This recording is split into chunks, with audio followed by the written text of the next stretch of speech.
Hello everyone and welcome back to my channel. If you are new here, this is Layan for today's video. I am going to share you my experience during my U.S. citizenship interview and also give you guidelines or what to expect during the interview. So I applied August last year. That was 2021, and I got my interview scheduled on May 26th, and that was yesterday. So I waited like 9 months before I get my schedule on the interview, and that's in Houston office. And the time of my interview was 11:35 a.m. So I left home at 10:20, and I reached the office at around 11 o'clock. And I stayed in the car until 11:15. But it said in the interview that go inside the office 15 minutes before your interview because of health protocols. So I waited until 11:15 before I go inside the building. So there are 3 guards in the front door. I told the guard that I have an interview at 11:35, and he asked for my interview letter. He read it and told me to get inside the door and give the interview letter to the guy inside. So I went inside, and there's a place where it's just like the airport where they are scanning all your things before you enter the door. So he greeted me, how are you doing? And he was so nice. So I said, I'm great, thank you. And he told me to put my things, my bag and my documents in a plastic box. So I put all of those, and he also asked me to take off my belt because I have belt to put in the box as well. And if you are wearing heels, you have to take that off as well. But I was wearing a flat, so I don't have to take off my shoes. So he told me to remain standing on the red line and wait for the other person to move forward after my documents or my things are being scanned. So I gathered all my documents and went inside, and inside there is a booth where there are 2 people, and there are also many people in there waiting for the interview or their ceremonies. And I waited for my turn, and the officer asked for the interview letter, and he wrote a number in there on my interview letter, and also gave me a like a ticket or like a receipt number, which is the biometric number. So he told me this is your interview number, which is the one written into the interview letter, and you have to wait for your number to be called in door number 1. So for now, you remain seated and wait for your number to be called. You will be called first for your biometrics and then your interview. So I went ahead and sit. So after 2 minutes of waiting, my number, which is F53, was called. It said 853, please come to booth number 9. So I looked for the booth number 9, and I went there. And the officer asked me to sit down, and he took my photo and got my left and right index biometrics. So after that, he got the ticket number, and I went back to where I was sitting to wait for my interview. So I've been sitting there for like over an hour, but I think it's random. They call you randomly because the lady that's sitting beside me, who came later than me, has a number with B185, and she was called earlier than me. Finally, my number was called, so I went ahead in door number 1, and the officer opened the door and asked me, it is P1810, and I said, yes, officer, and you can follow me. So I followed him, and we went into his office, and I remained standing. I didn't do anything. I waited for the officer to tell me something before I sit down. So please listen to the officer on what he's saying and answer clearly. So I remained standing, and he told me to put my things on the chair. So I have all my documents. I got this big envelope. I gathered all my original and photocopies, and also we just moved, so I have to gather all our house document. So it's all in here. And he asked me to raise my right hand. Do you promise to tell the truth and nothing but the truth, so help me God? So I said, I do. He told me and instructed me to sit down, so I sat down. The officer asked me for my passport, the interview letter, my green card, which is the 10-year green card, and my driver's license or state ID. So I handed all of those documents to him, and he went over my documents in the computer. He confirmed my birth date, and I said, "That's correct, officer." And I waited. I was kind of nervous when I entered the building, but the guards and the people in the booth and the one who was getting the biometrics and the interviewer were so nice. They were so welcoming. So I felt a little bit better. I felt calmer, and most definitely that my interviewer is very cool. He's very kind.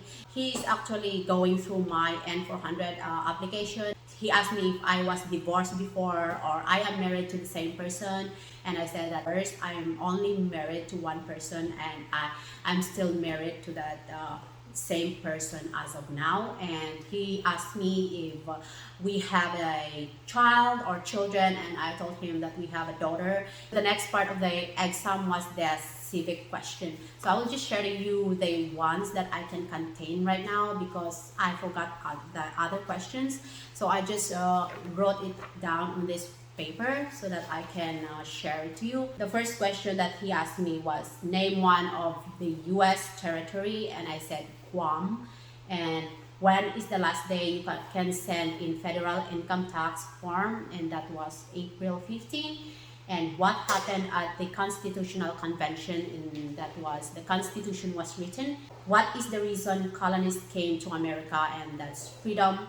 Who is the commander of the military? I don't know if I can't really remember if he asked who is the commander of the military or who is in charge of the executive branch, which it has the same answer, which is the president.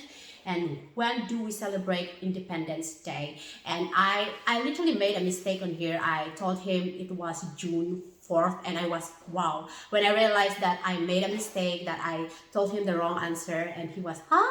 And I told him, oh, I'm sorry, it was July 4th. So he basically asked me 7 questions because I answered him wrongly on the when do we celebrate the Independence Day.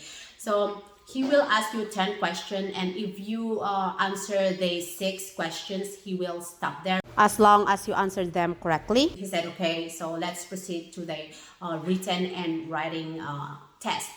So he told me to read the sentence that's in the tablet in front of me.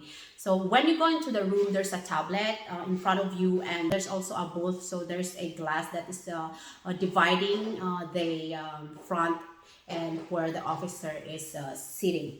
And so the sentence was, how many states are there in the United States?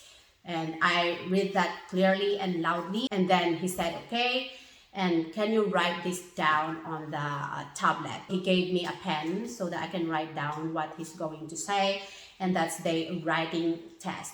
So he said, the United States has 50 states. So I wrote that down on the tablet, and he said it's correct.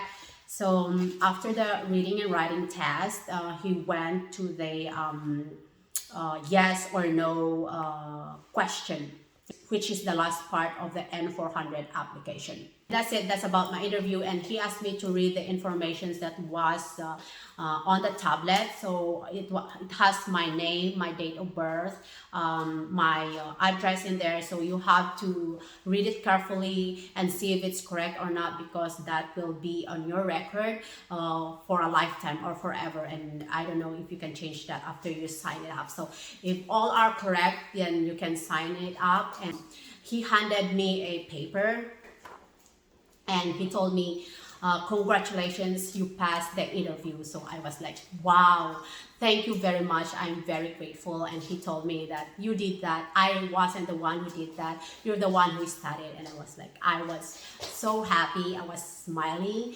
And on this paper, it said that you passed the English test and the U.S. history and government test. So there's an X on that box. So he told me to wait for my oath ceremony date in the mail. And of course, I checked my address if it's correct or not. So always check everything before you sign it. And he said that it will take a week, 2 weeks, or a couple of months. So you have to wait and watch out for your mail. And he told me you can have the a ceremony here, the same office, or it might be scheduled in different office. After that, he stood up and told me to gather all my things, and I followed him to the front door. He opened the door for me and he pointed me where the ceremony will be taken, and I said, okay, thank you so much once again, and have a nice day. And I went out to the door. I was so happy. This is a great experience. I will forever treasure this interview. So I'm going to give you important things to remember during or when you are preparing for your interview. So number one, always study. Of course, that's the number one thing you have to do. Always study the N400 application, the civic question, 100 civic questions, and the vocabulary. I wasn't asked about the vocabulary, but it's better to be ready than be sorry. As for me, I studied that, but I focused more on the civic question and my application, though I did study the meaning of words and the vocabulary. That way, if the officer will ask me, then I know what to answer him.